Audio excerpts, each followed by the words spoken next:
To install the Zshotmask, make sure you have downloaded all the plugins. Go into the Zshotmask, and here we have the file and the code. Then we need to go into the root directory of Maya, which is usually under Program, Autodesk, Maya, and your version number. And then we want to go into Bin, and then Plugins. There are multiple plugin folders, and all plugins use different plugins folders. Then we copy the file from the plugin folder to the plugin folder in Maya.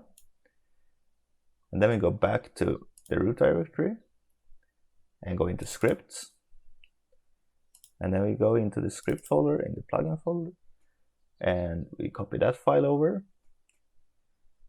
Then we can open up Maya. Here you can either add the button for Zshotmask in the animation shelf, or whichever one you like, or you can create a new one.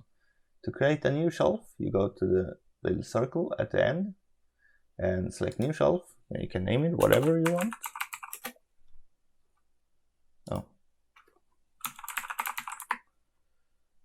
And it has to be a unique name.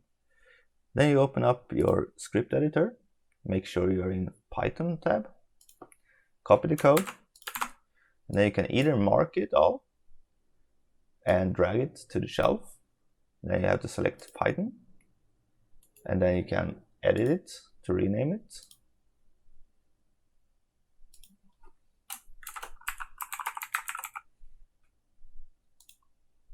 And then you have it. Or you can do a simpler way according to me. You pasting in the code, go to File, say Script to Shelf, and then you can rename it immediately.